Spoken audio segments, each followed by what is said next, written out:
నేను యేసు ప్రభువుని నమ్ముకోకముందు సినిమాలకు నేను బానిసను, రాజకీయాలకు నేను బానిసను. ఏమంటే ఈ రోజున మీకంటే ఎక్కువ పిచ్చి ఉండేది నాకు. మేము పార్టీకి కార్యకర్తగా పనిచేశాను. ఏమంటే ఆటోల్లో తిరిగి అనౌన్స్మెంట్ చేసేవాడిని నేను. ఏమంటే ఎమ్మెల్యే నెగ్గాలని చెప్పి తెగ తిరిగేవాడిని. భోజనం తిన్నామని ఎవరు అడిగేవాడు కాదు. పోనీ అయిపోయిన తర్వాత ఎవడు కూడా 5 పైసలు ఇచ్చేవాడు కాదు. దానికి నేను గతంలో బానిసను. ఓ సినిమాకి బానిసను, అపవిత్రమైన కార్యక్రమాలకు బానిసను, ఏమంటే కొట్లాటకు బానిసను. ఎక్కడైనా పెళ్లి జరుగుతుంటే ఆ పెళ్లింటోళ్ళు మమ్మల్ని పిలవక్కర్లే, మేమే వెళ్ళిపోయేవాళ్ళం. వెళ్ళిపోయి ఎవరి తాలూకు అంటే పెళ్ళికొడుకు తాలూకు అనేవాళ్ళు, ఇంకెవడన్నా మాట్లాడితే పెళ్లి కూతురు తాలూకు అనేవాళ్ళు. వాళ్ళిద్దరు వచ్చి మాట్లాడారు ఒకసారి, నువ్వు ఇంతకీ ఎవరి తాలూకు అని అడిగారు వాళ్ళిద్దరును. ఇప్పుడు ఏం చెప్పాలా? పెళ్ళికొడుకు తాలూకు కాదు, పెళ్లి కూతురు తాలూకు కాదు, ఈ ఏరియా తాలూకు అనేవాళ్ళం.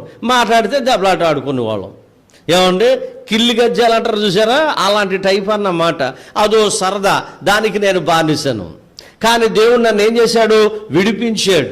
నేను చెప్పగలను, అలాంటి కార్యక్రమాల నుండి దేవుడు నన్ను ఏం చేశాడంటే విడిపించాడు. దాసుల గృహంలో నేను లేను, యేసు ప్రభు గృహంలోకి వచ్చేసాను నేను. ఇప్పుడు నేను యేసు ప్రభుకు బానిసనయ్యాను, ప్రభుకు దాసుడనయ్యాను. గలతీయులకు రాసిన పత్రిక 1వ అధ్యాయం చూడండి, దేవుని యొక్క వాక్యంలో ఈ విషయాన్ని మనం చదువుతాం. 1వ అధ్యాయం 10వ వాక్యంలో ఈ మాట రాశారు. గలతీయులకు రాసిన పత్రిక 1వ అధ్యాయం 10వ వాక్యం, ఇప్పుడు నేను మనుషులు దయను సంపాదించుకోరుచున్నానా, దేవుని దయను సంపాదించుకోరుచున్నానా? నేను మనుషులు సంతోషపెట్టుకోరువాడనా? నేను ఇప్పటికీ మనుషులు సంతోషపెట్టువాడనైతే క్రీస్తు దాసుడిని కాకయే పోదును. యేసు ప్రభుకు దాసుడు ఎప్పుడు కూడా మనుషులను సంతోష పెట్టాడు.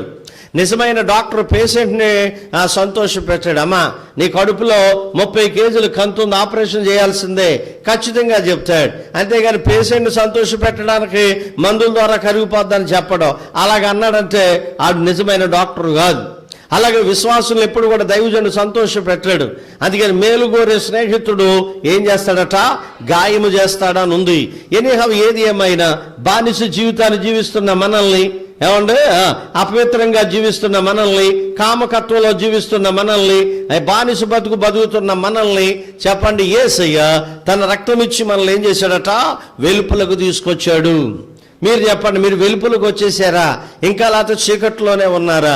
చాలా మంది ప్రార్థనకు వస్తున్నా కానీ చీకటి బతుకులు, చీకటి జీవితాలు, చీకటి తలంపులు, ఏమండి బానిస బతుకులు అన్నమాట. ఏమండి నా మాట వినాలి. భారతదేశం దరిదాపు కొన్ని 100 సంవత్సరాలు బ్రిటిష్ వాళ్ళ పరిపాలనలో నలిగిపోయింది. ఏమంటే కొంతమంది మనోళ్ళు ఆ బ్రిటిష్ వాళ్ళు గవర్నమెంట్ నుండి, బానిస బ్రతుకుల నుండి మనం బయటకు తీసుకొచ్చారు. దాన్ని ఏమన్నారంటే స్వాతంత్ర్యము అన్నారు. చీకట్లో ఉన్న మనల్ని వాళ్ళు వెలుగులోకి నడిపించారు. నా మాట